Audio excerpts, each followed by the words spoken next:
안녕하세요 구독자 여러분들, 축구토토 승무패 34회차 전문 분석팀 S버프입니다. 이번 회차는 K리그 5경기 그리고 EPL 9경기로 구성되어 있는데요. K리그는 주중에 경기가 2경기 있었고 EPL은 아직 시즌 초반이라서 조금 혼란스럽죠. 저희가 14경기 분석 및 최종 픽 지금부터 공유하도록 하겠습니다. 첫 번째 경기는 K리그 인천과 강원입니다. 홈팀 인천, 최근 주춤 2경기 주춤했는데 홈에서 효과적인 축구를 구사하면서 성남을 상대로 승리했죠. 연이은 주중 경기가 이어지자 지난 주말 광주전부터 선수들을 좀 로테이션했고, 이날 이선에는 박창환, 구본철 이런 어린 선수들을 시작했는데 공격 전개가 좀 잘 안 됐어요. 결국 전반 중반에 아길라를 투입하면서 분위기를 반전시켰고, 아길라의 롱패스를 김현이 멋지게 선제골로 결승골로 연결시켰죠.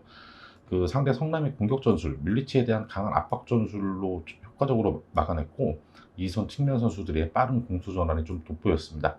김현은 최전방에서 터프한 플레이로 몸싸움, 연계, 제공권, 슈팅 모두 적극적인 모습을 보였죠. 승리했지만 공격보다는 수비적인 안정감이 돋보였던 경기입니다. 원정팀 강원입니다. 확실히 짜임새 있는 공격력으로 상승세를 타고 있죠. 임채민 중심의 수비 밸런스도 굉장히 좋고, 이정엽이 합류하고 그다음에 또 부상자들이 복귀하면서 드디어 김병수 감독의 병수볼이 좀 완성된 느낌이에요. 최근 수원과의 리그, FA컵 2연전을 모두 승리했고, 주말 대구와의 경기에서도 세징야 중심의 대구 중원을 상대로 아주 팽팽한 경기를 펼쳤죠. 김동윤이 올림픽 대표팀에서 복귀하면서 중원 역시 좀 안정감이 더해졌습니다.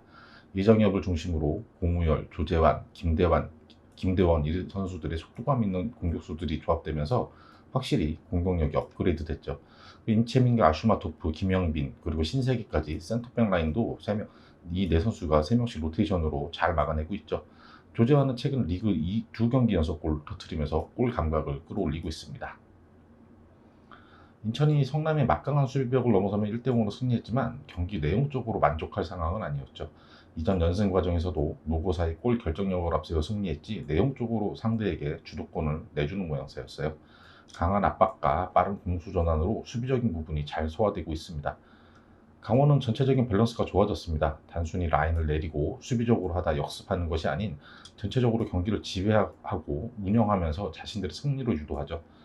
상승세의 두 팀이지만 최근 경기력, 그다음에 주중 경기를 소화했냐 여부, 전체적인 팀 밸런스를 고려한다면 강원이 우세합니다. 다만 인천이 홈에서 최근 패배가 없었던 만큼 무승부 가능성도 커 보이네요. 이 경기는 인천의 무패 예상합니다. 두 번째 경기는 성남과 전북의 경기입니다. 먼저 홈팀 성남, FA컵 포함해서 12경기 무승부진에서 벗어나더니 연승까지 거뒀었죠. 안정적인 수비 라인을 바탕으로 물리치의 환상적인 역습으로 승리해왔습니다. 인천을 상대로는 우세하게 경기를 지배하며 운영했지만 공격 진영에서 상대의 뮬리치 봉쇄 전술을 넘어서지 못하며 득점과는 연결되지 못했죠. 뮬리치는 상대의 집중 견제에도 최대한 슈팅을 많이 시도하려고 노력하는 모습이었죠. 후반 이규성을 빼고 마상훈을 투입하고 또 이규성 자리에 리차드를 끌어올리면서 수비형 밑으로 올렸는데 이게 역효과가 나왔습니다. 리차드가 역습 저지하는 과정에서 경고를 받으면서 다음 경기 결장하게 됐죠. 안정적인 수비 밸런스는 좋지만 밀리치의 역습과 세트피스 외에는 효과적인 공격 전술이 없어요. 이선자원, 특히 정석화 같은 동료들의 분전이 좀 필요한 상황이죠. 원정팀 전북입니다. 3연승의 상승세죠. 새롭게 합류한 선수들이 팀에 녹아들면서 닭공을 넘어선 화공 드디어 이제 보여주고 있어요. 광주, 서울을 상대로 2경기 연속 3골을 터뜨리며 확실한 공격력을 가시하고 있죠. 특히 문선민과 송민규가 합류하고 또 한교원, 김보경이 부상에서 회복하면서 공격 진영의 짜임새가 너무 좋습니다. 중원 역시 백승호를 중심으로 최용준, 이승기, 상대에 따라서 공격적인 선수, 수비적인 선수를 번갈아 가면서 기용하고 있죠.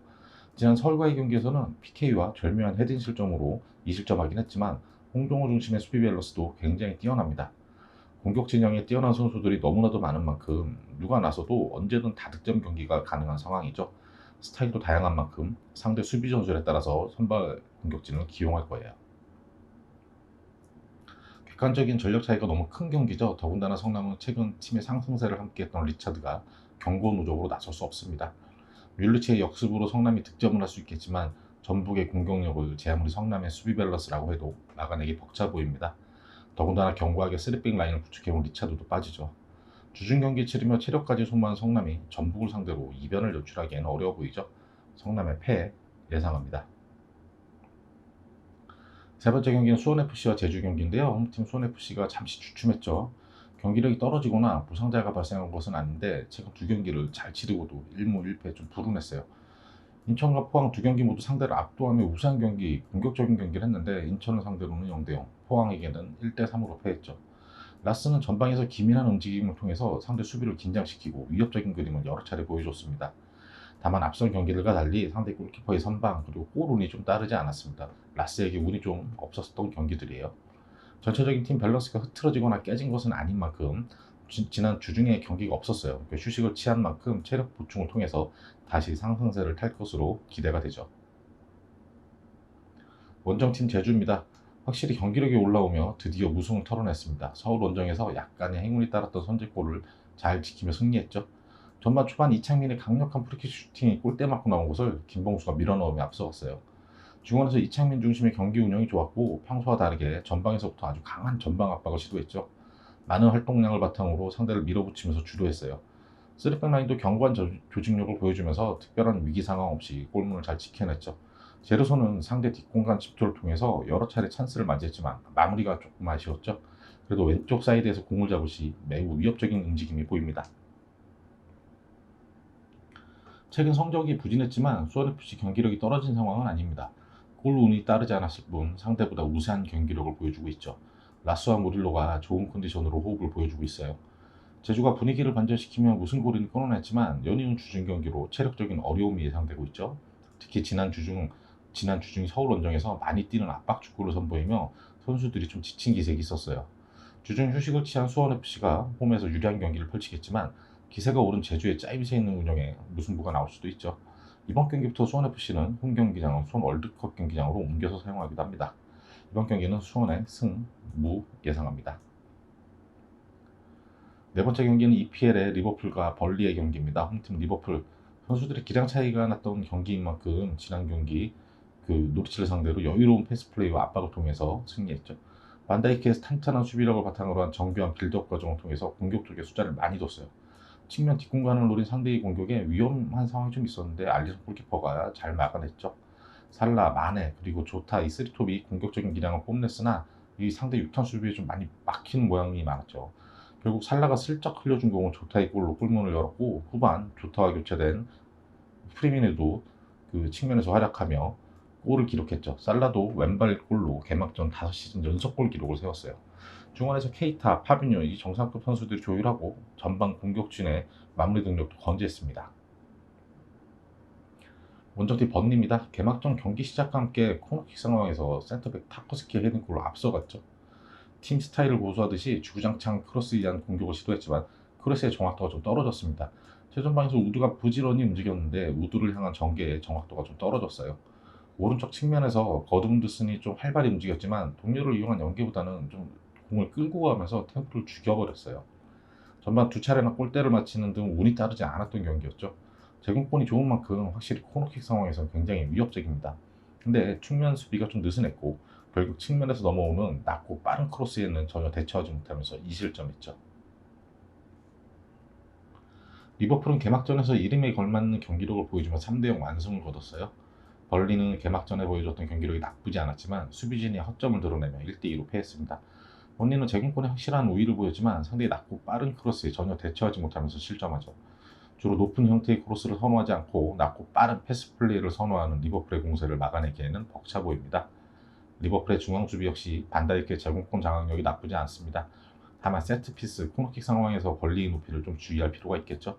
이 경기는 리버풀의 승 예상합니다. 다섯 번째 경기는 에스턴과 뉴캐슬 경기입니다. 먼저 홈팀 에스턴. 공격력을 보강하긴 했지만 승격팀 와포드에게 3실점이나 허용하며 개막전에서 2대3으로 패했죠. 제크 렐리시의 이적 공백을 메우기 위해 노리치에서 데려온 부엔디아는 아직 팀에 적응 못한 모습이었고요. 루이즈마저 결장하면서 그렐리시의 공백을 전혀 메우지 못했죠. 이렇게 중원 장악력이 떨어지자 전체적인 팀 밸런스가 무너진 모습이었어요. 측면 수비가 상대 공격을 감당하지 못하면서 위기가 많았습니다. 측면 크로스에서 실점했고 또 측면에서 날아오는 슈팅이 수비 맞는 불운의 실점으로 이어지기도 했죠. 후반 들어 부엔디아가 빠지고 램지 투입되면서 공격 전개가 짜임새 생기며 기세를 찾아갔습니다. 올 시즌 영입한 베일리도 교체 투입한 후에 왼쪽 측면에서 좋은 모습을 보였고 잉스도 페널티킥이긴 하지만 득점하며 골을 신고했죠. 원정팀 뉴캐슬입니다. 개막전에서 난타전 끝에 웨스트햄에게 2대4로 패했죠. 중앙에서 측면으로 전개하는 플레이는 좋았습니다.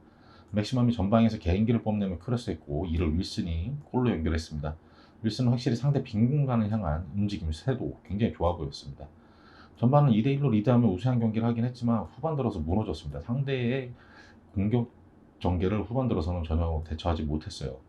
공격 전개 및 움직임은 좋았는데 수비적인 부분에서 허점이 많이 늘어났어요. 특히 측면 수비가 무너지면서 측면에서 손쉽게 크로스를 허용했고 이게 실점들로 이어졌죠. 막바지에는 역습 수비를 전혀 대처 못하면서 네 번째 실점을 하기도 했습니다. 전반에 좋은 기세를 후반에도 이어가지 못한 부분이 아쉬웠던 뉴캐슬의 개막전이죠. 두 팀 모두 개막전부터 실점이 많았던 경기를 치렀죠. 에스턴은 전반에 부진했지만 선수 교체를 통해서 후반 경기력을 회복하는 모습을 보였어요. 반대로 뉴캐슬은 전반 경기력을 유지하지 못하고 후반 들어서 무너지는 경기를 치렀죠. 전체적인 전력 및 선수 구성에서 에스턴이 앞서 있는 상황입니다. 에스턴은 올림픽 결승전을 치르고 휴식을 취한 루이지가 이번 경기에 나서서 중원에 힘을 보태줄 것으로 기대되고 있죠. 부엔디아도 실전 경기를 한 경기 치른 만큼 조금 더 팀플레이가 살아날 것으로 예상되고 있습니다. 팽팽한 경기가 예상되겠지만 에스턴이 홈에서 좀 우세하게 승리할 경기로 보여집니다. 여섯 번째 경기는 크리스탈과 브래드퍼의 경기입니다. 먼저 홈팀 크리스탈. 유명한 선수 출신인 그 패트릭 비에이라가 새로운 감독으로 왔지만 개막전에서 참패를 당했죠. 자와 아테타가 투톱으로 나섰지만 이들에게 몇 차례 찬스가 없었어요. 상대 공세를 막아내기 급급해서 라인을 내려설 수밖에 없었거든요. 보아이타 골키퍼는 첫 실점 프리킥 슈팅에도 전혀 반응하지 못했고 물론 잘 찬 슈팅이긴 했죠. 두 번째 실점 당시에는 낮은 크로스를 처리하지 못하면서 또 좀 미스를 보였어요. 중원에서 압박도 느슨해지면서 전체적으로 경기 내용이 휘둘릴 수밖에 없었죠. 상대 중원 선수들에게 너무 쉽게 패스 플레이를 허용했고 슈팅 각도를 열어줬습니다. 중원 압박 느슨이 결국 상대의 측면 전개로 측면 수비에도 어려움을 줬죠. 수비 라인도 제공권은 좋았지만 속도에서 좀 아쉬운 면을 보였습니다. 원정팀 브렌트퍼입니다. 지난 시즌 승격의 주요 멤버들이 건재했죠. 33골을 기록한 아이반 토니 그리고 13도움으로 공격을 보조한 브라이언 웅베모도 건재합니다. 두 선수의 연계 플레이가 굉장히 좋더라고요. 특히 제공권이 좋아서 헤딩 연결을 통한 공격 작업이 좋았습니다. 3백 수비 라인은 침착한 모습으로 상대 공세를 잘 차단했고 수비 라인을 조율한 얀스는 데인마크 능력도 굉장히 좋아 보였습니다. 카노스가 박스 안으로 치고 들어가며 빠른 템포의 슛으로 브래드퍼의 프리미어리그 첫 번째 골을 장식을 했죠. 중원 미드필더들도 적극적인 수비 가담이 좋았습니다. 공격과 수비 모두 제공권이 좋아 보였어요. 박스 안에서 세트피스나 이럴 때 굉장히 위협적이죠. 아스널 상대로는 라야 골키퍼의 선방 능력도 돋보였던 경기였습니다. 승격팀이지만 전체적으로 주력 멤버들이 유지되고 있어서 조직력도 좋고 선수단의 투지도 굉장히 뛰어난 편입니다. 레스터 시티가 보여줬던 파란을 일으킬 가능성도 굉장히 커 보이는 브래드포입니다. 크리스탈은 주축 중원 미드필더 밀리보에비치와 측면 윙어 에지의 부상 결정으로 전체적인 경기력이 떨어지고 있습니다. 중원의 장악력, 압박도 느슨하고 측면 전개를 통해 중원으로의 볼 배급도 여치 않았죠. 브래드포드는 승격팀답지 않게 준수한 플레이를 보여주고 있는데요. 주축 멤버들의 유지로 조직력이 좋고 전체적으로 많이 뛰며 적극적인 수비 가담을 보여줍니다. 최전방 투톱의 연계 플레이도 뛰어나고 공격시 간결하고 빠르게 슈팅까지 연결하더라고요. 브랜드포드의 우세가 점쳐지는 경기이긴 한데 크리스탈의 중원에 코노 갤러거가 출전하게 되면 중원 장악력을 가져가면서 우세한 경기를 펼칠 수도 있습니다. 이번 경기는 선수 출전 여부에 따라서 경기의 승패가 갈릴 것 같아요. 크리스탈의 승패 예상합니다. 일곱 번째 경기는 리즈와 에버턴의 경기입니다. 먼저 홈팀 리즈. 지난 시즌 막바지 엄청난 상승세를 보이면서 시즌 개막에 기대를 품었는데 부상 선수들의 공백과 상대 공세에 버텨내지 못하며 개막전에서 맨유한테 1대5로 참패를 당했죠. 지난 시즌 17골을 기록한 벤포드가 최전방에 나섰지만 벤포드까지 연계되는 공이 별로 없었습니다. 하피냐와 잭 해리슨 두 윙어가 좀 부진했어요. 리즈가 못했다기보다는 이 경기는 상대 맨유의 경기력이 너무 뛰어나기도 했습니다. 중원에서 상대의 빠른 템포의 패스 플레이, 볼 소유 플레이를 전혀 저지하지 못했죠. 포백 수비 라인도 수비 사이의 공간을 너무 쉽게 허용했고 상대 2선 자원들의 저돌적인 움직임에 너무 휘둘렸습니다. 칼빈 필립스, 요렌테 이런 수비형 미드필더들의 부재가 너무 컸던 경기고 필립스의 경우 이번 홈 경기에 출전할 것으로 기대가 되고 있습니다. 원정팀 에버턴입니다. 사우샘플 상태로 개막전에서 전체적으로 우세한 경기를 펼쳤죠. 부상으로 출전 여부가 불투명했던 도미니카 리차리슨이 모두 경기에 나서면서 공격력을 뽐냈어요. 초반 센터백 킨이 볼 처리 미숙으로 선제골을 내줬지만 이 좌우 측면 전개를 통한 공격 전개로 분위기를 가져왔습니다. 후반 코너킥 상황에서 동점골, 그리고 중원에서 주코레가 창의적인 드리블 돌파와 패스 플레이로 경기를 지배하는 모습 보여줬습니다. 수비적인 부분도 잘 소화했고 주코레가 결국 역전골까지 성공시켰죠. 막판 리차리슨의 크로스 도미닉의 골 패턴으로 세게골도 장렬했습니다. 수비 라인의 핵심 자원인 고드리프와 공격 진영의 플레이 로드리게스가 코로나 여파를 결장했지만 이 첫 경기에서 주크레의 활약으로 좋은 경기력을 보여줬습니다. 리즈가 주축 미드필더들의 결정으로 개막전 맨유에게 압살당했죠. 중원에서 힘싸며 밀려나며 상대 공세를 막아내기에 급급했고 포백 수비 라인도 계속되는 추세에 지쳐갔습니다. 공격 역시 측면 전개가 전혀 안 되면서 중앙이 고립이 됐죠. 에버턴 역시 주축 선수들이 결장이 있었지만 도미닉, 리처리슨, 그레이 이런 공격 진영이 베스트로 나서며 상대를 압박했고 중원에서 두쿠레가 진짜 너무 잘했어요. 경기를 지배하면서 짜임새 있는 경기력을 선보였죠. 리즈가 홈에서 연패를 당하지 않으려 노력할 건데 에버턴의 경기력이 앞서고 있는 게 사실입니다. 이번 경기 리즈의 패 예상합니다. 여덟 번째 경기는 맨시티와 노리치의 경기입니다. 먼저 홈팀 맨시티. 올여름 그릴리시를 영입하며 한층 더 두터워진 전력을 가시하던 맨시티지만 최전방 원톱의 부재는 극복하지 못했죠. 그릴리시는 귄도안, 페르난지뉴와 함께 중원에 배치됐고 마레즈, 스털링 양 윙어도 가벼운 몸놀림으로 상대 수비를 쉽게 제쳐냈지만 마무리 과정이 매끄럽지 못하면서 결정적 찬스에서 골로 연결시키지 못했죠. 맨시티는 세계 최고 수준의 팀인 만큼 공수 전환도 빨랐고 상대의 장기인 역습 전개도 거의 완벽하게 대처했는데요. 다만 후반 역습 수비 중에 센터백 아케가 손흥민과의 1대1 마크에서 이걸 버텨내지 못하면서 결승골을 내줬죠. 그냥 김도환이 개막전 후 부상자 명단에 이름을 올려놨는데요. 데브라이너의 컨디션도 조조한 가운데 맨시티 입장에서는 걱정이 되는 부분입니다. 원정팀 노리치입니다. 득점력이 뛰어난 푸키가 최전방에 나서고 길무어가 중원에서 조율하며 개막전을 준비했죠. 강호 리버풀을 상대로 홈에서 터프한 수비력을 보이며 버텨내려 했는데요. 거친 몸싸움으로 대응하지만 섬세한 수비 기술이 좀 부족한 모습이었습니다. 상대 좌우 풀백이 공격 가담이 많아지자 그 빈 공간을 파고들며 노렸지만 이건 상대 알리송 골키퍼를 넘어서진 못했어요. 푸키는 골은 없었지만 최전방에서 욕심내지 않고 침투하는 동료들에게 연계하는 이타적인 플레이가 굉장히 돋보였어요. 다만 전체적으로 수세에 몰리는 만큼 푸키도 최후방까지 내려와 수비에 가담하고 전체적으로 모든 선수들이 적극적인 수비 가담을 보였습니다. 공격 전개에서는 보엔디아의 이적 공백을 전혀 메우지 못하면서 짜임새가 부족한 모양새였죠. 맨시티가 부상으로 힘겨운 시기를 보내고 있는데요. 주축 선수들이 각급 대표팀으로 국제대회를 치르면서 여름 휴식을 보내지 못한 그런 여파도 있죠. 그래도 노리치를 상대로는 충분히 승리하는 경기를 펼칠 것 같습니다. 토트넘 상대로도 결정적인 찬스를 많이 만들어내며 공격 진영에서 위협적인 그림이 많이 보였습니다. 승격팀 노리치 거칠고 투박한 수비로 맨시티의 공세를 막아내기에는 벅차 보이네요. 이 경기 맨시티의 승 예상합니다. 아홉 번째 경기는 브라이턴과 와포드의 경기인데요. 홈팀 브라이턴 경기 개막전 경기 시작과 함께 코너킥 상황에서 상대 센터백에 이건 좀 파울성이 굉장히 짙은 플레이였거든요. 그런 헤딩골을 내주면서 좀 끌려갔어요. 실점은 홈팀 버니 공세에 흔들렸는데 상대의 버니 슈팅이 두 차례나 골대를 맞추면서 이 브라이턴에게 운이 좀 따랐죠. 센터백 더피는 상대의 고공 공격에도 맞서고 수비력 맞서며 탄탄한 제공권 수비력을 보여줬고 중앙에서 아주 노련하고 강한 수비를 선보였습니다. 새롭게 영입한 우메프는 선발 출전했지만 무기력한 모습으로 전반 끝난 후 교체됐죠. 아직 적응을 제대로 못한 것 같아요.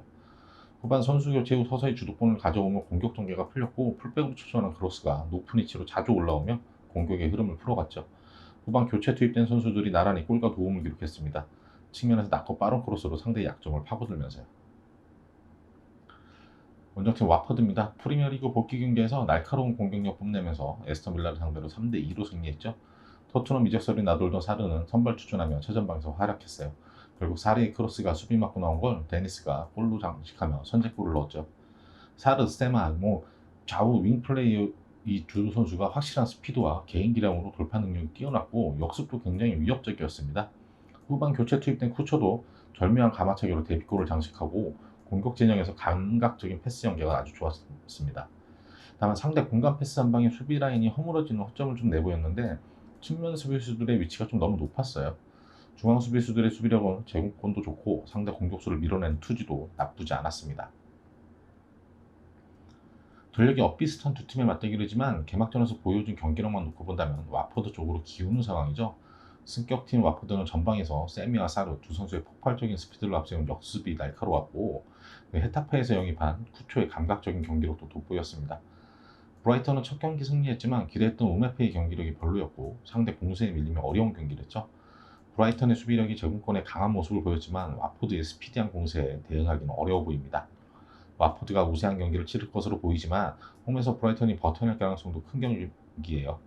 브라이턴이 홈에서 최근 두 팀의 맞대결이 두 경기 연속 무승부였습니다.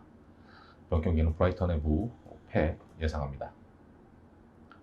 열 번째 경기는 K리그 서울과 포항의 경기인데요. 먼저 홈팀 서울. 서울이 서서히 조직력이 살아나며 경기력이 좋아지고 있었는데 지난 주중 경기 기성용이 빠지자 확실히 짜임새가 옅어지며 다시 연패에 빠지고 말았죠.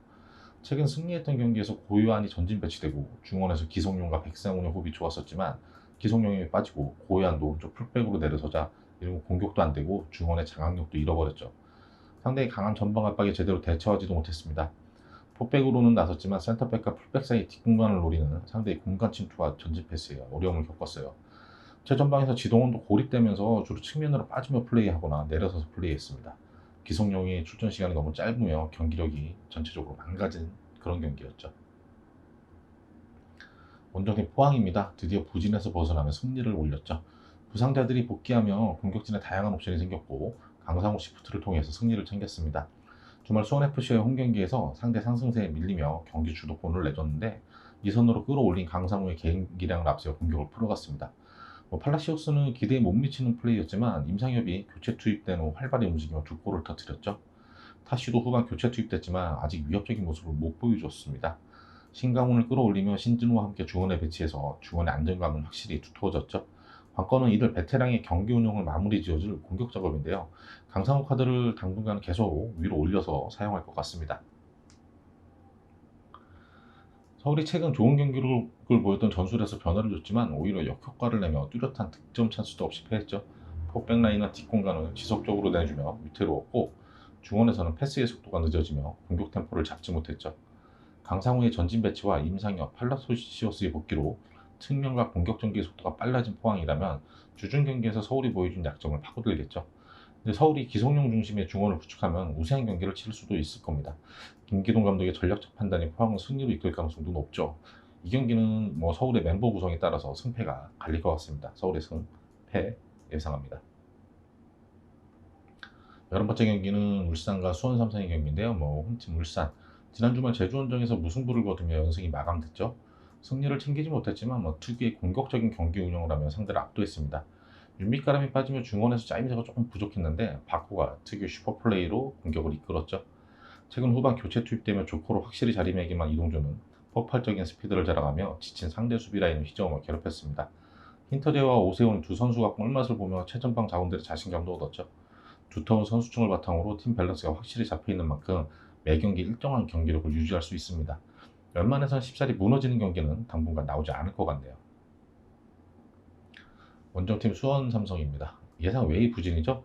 휴식기 전에 상승세를 탔던 수원이 휴식기가 끝난 후 거짓말처럼 곤두박질을 치고 있습니다. 고승범의 군입대 공백을 전혀 메우지 못하며 장점이었던 중원 장악력을 잃어버렸죠. 중앙에서의 짜임새가 약해지자 측면 자원들도 주춤하며 수세적인 경기를 하게 됩니다. 3백을 놓고 중원과 최전방의 다양한 조합을 실험하고 있지만 경기력이 회복되지 않습니다. 특히 한석종의 폼이 떨어지면서 넓은 시야를 이용한 경기 운영이 안되자 측면 자원들의 침투도 무의미해졌죠. 정상빈과 권창훈의 경기력은 나쁘지 않은데 이들이 공격 전개를 마무리 지어줄 최전방 자원의 부진이 심각하죠. 니콜라우가 데뷔골을 터뜨리긴 했지만 아직 굉장히 미흡한 모습이에요. 제리치는 너무 느린 속도로 팀 공격에 도움이 안 되고 있죠. 지난 주말 무승부를 거두며 연승이 멈췄지만 울산의 팀 밸런스는 현재 K리그 최고죠. 특히 바코의 슈퍼플레이에서 시작되는 공격 전개는 어느 팀도 막아내기 어려워 보입니다. 윤빛가람이 빠져있는 상황에서도 짜임새 있는 공격 전개인데 그리고 또 윤일록도 K리그 데뷔전이 예상되는 만큼 공격의 파괴력이 업그레이드 되겠죠. 반면 수원은 도대체 해법이 보이지 않는 부진이에요. 고승범이 없이 치렀던 모든 경기에서 아직까지도 승리가 없습니다. 한석종마저 폼이 떨어지며 미드필드에서 우위를 점하지 못하고 있고 김건희 결장으로 인해 최정박의 공백이 굉장히 크죠. 김건희가 지금 득점도 득점인데 팀플레이가 굉장히 좋은 선수예요. 그래서 지금 현재까지 K리그에서 리그 라운드별 MVP 경기 MVP를 5번이나 차지했던 선수죠. 권창훈이 합류했지만 그 효과를 보지 못하고 있는 실정입니다. 울산이 우세한 경기로 승리할 경기로 보여지네요. 경기 울산의 승 예상합니다. 12번째 경기는 EPL 사우스햄프와 맨유의 경기인데요. 먼저 홈팀 사우스햄프. 개막전에서 에버턴의 공격적인 경기 운영에 밀리며 어려운 경기를 펼쳤고 결국 1대3으로 패했지만 위안인 것은 블랙번에서 영입한 암스트롱이 첫 경기에서 골을 터뜨리며 잉스의 대체 역할을 충분히 했다라는 거죠. 상대 수비 시책을 놓치지 않고 전반 초반 골 결정력을 보여줬습니다. 암스트롱은 전방에서 자주 고립되고 동료들의 지원이 별로 없었지만 공이 연결되면 그래도 확실히 슈팅까지 마무리를 했죠. 전반 상대 공세를 잘 막아냈지만 후반 초반 코너킥 상황에서 집중력이 떨어지며 실점했고 박스 앞에서 수비 압박력이 떨어지며 역전골도 내줬어요. 중앙 수비수들이 상대 공격수 세도에 대한 대처도 부족해 보였습니다. 상대의 공세에 지속적으로 밀리다 보니 수비 라인에서 버거워하는 그런 모습이었죠. 전체적인 전력이 지난 시즌보다 좀 약해진 모습입니다. 원정팀 맨유입니다. 개막전을 앞두고 부상자가 많아서 우려가 조금 있었는데 지난 시즌 18골을 터뜨렸던 그 브루노 페르난데스가 해트트릭을 작성하며 리즈 상대로 5대1 완승을 거뒀죠. 포그바, 페르난데스, 제임스 이 2선 자원들이 기량을 앞세워서 빠른 템포의 패스 플레이와 탁월한 볼 소유력으로 공격적인 경기 운영을 했죠. PSG 이적설이 무산된 포그바는 4도움으로 2선에서 확실히 존재감을 보였죠. 그린우드가 최전방에서 상대 수비를 끌고 다니며 공간을 만들고 그 공간을 2선 자원들이 침투하며 파고들었습니다. 주중 버니와의 비공개 연습 경기에서는 개막전에 결장했던 선수들이 컨디션 점검을 했죠. 산초도 맨유 소속으로 첫 경기를 치렀다고 하네요. 링가드, 프레드 이런 부상 선수들도 경기를 소화했다고 합니다. 개막전에서 상반된 결과를 받아든 두 팀이죠. 사우스햄프는 전력의 한계를 드러내며 역전패를 당했고 맨유는 부상자가 많았음에도 두터운 스쿼드를 바탕으로 대승을 거뒀죠. 전체적으로 전력차가 너무 크게 나는 경기였습니다. 맨유는 개막전에 나서지 못했던 산초와 링가드가 이번 경기에는 나설 것으로 예상되고 있죠. 해트트릭을 기록한 페르난데스 4도움의 포그바도 건재합니다. 카바니 컨디션 조화로 선발 출전한 그린우드의 움직임도 아주 좋았죠. 사우스햄프가 홈에서 맨유를 제압하기에는 현실적으로 불가능해 보입니다. 사우스햄프의 패 예상합니다. 13번째 경기는 울버햄튼과 토트넘의 경기입니다. 먼저 홈팀 울버햄튼. 부상에서 드디어 복귀한 라울 히메네즈가 공격 최선봉에 서며 레스터 원정길에 나섰죠. 상대 원터 바디 공간 침투에 고전했고 결국 바디에게 결승골을 내주며 1대0으로 패했습니다. 트라우레는 확실히 측면에서 좋은 움직임을 보였고 트라킹 역시 나쁘지 않은 첫 경기를 소화했죠. 특히 상대 수비 뒷공간을 파고드는 움직임들이 좋았습니다. 수비적인 부분도 나쁘지 않았고 실점 장면에서 바디 움직임을 놓쳤지만 이 장면 외에는 거의 완벽했습니다. 후반 측면 자원들의 공격 가담이 높아지며 우세했는데 골 마무리 능력이 좀 부족했습니다. 우에스카 임대에서 복귀한 미르가 최근 팀 훈련에 합류한 사진을 올린 것을 보면 곧 미르의 출전도 예상할 수 있을 것 같네요. 원정팀 토트넘입니다. 여름 이적 시장 내내 잡음이 많았지만 개막전에서 맨시티를 잡아내며 좋은 출발을 보였죠. 경기 내용적으로는 맨시티에게 밀리며 쉽지 않은 경기였는데 결국 맨시티 킬러 손흥민의 결승골로 잡아냈습니다. 상대 미드필드 플레이에 밀리며 경기 초반 여러 차례 위기가 있었는데 상대 슈팅이 조금씩 빗나가면서 버틸 수 있었죠. 손흥민은 최전방에서 중앙을 고집하지 않고 상대 수비 빈 공간을 향해서 측면으로도 부지런히 움직였죠. 스키비도 중원에서 전체적인 팀 밸런스 조율을 잘해줬고 수비적인 1차 저지선 역할도 잘했습니다. 베르바인, 손흥민, 모라 이 3톱의 역습 형태의 공격 전개는 굉장히 위협적이었는데요. 결국 빠른 역습에서 손흥민이 상대 맨시티의 센터백 아케를 제치는 결승골을 성공시켰죠. 케인도 이적 없이 팀에 잔류하는 방향으로 결정이 난 것 같더라고요.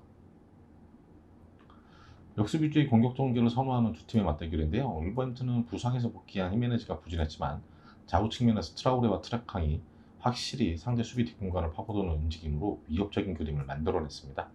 토트넘 역시 케인이 빠졌지만 오히려 손흥민, 베르바인, 모라 폭발적인 속도감으로 역습을 주도하며 효과를 봤죠. 두 팀 모두 개막전 경기에서 수비적인 부분에서 안정감을 보여주기도 했습니다. 이 경기 토트넘이 우세한 경기를 펼칠 것 같긴 한데 울버햄튼의 경기력도 떨어지지 않는 만큼 무승부가 가능성도 굉장히 커 보입니다. 울버햄튼의 부패 예상합니다.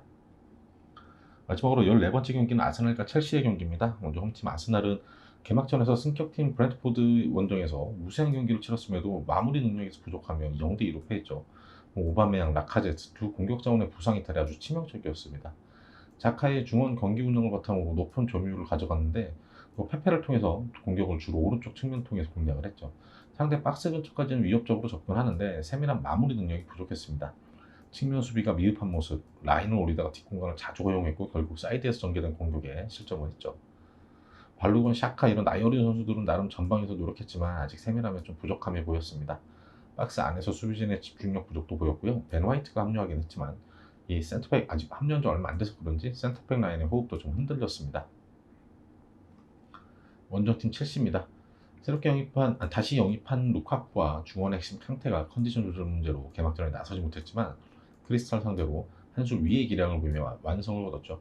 베르너, 마운트, 플리시 이 쓰리톱이 수시로 위치를 바꿔가며 상대 진영을 흔들었습니다. 알론소는 특유의 왼발 프리킥으로 팀의 첫 골을 장식을 했죠.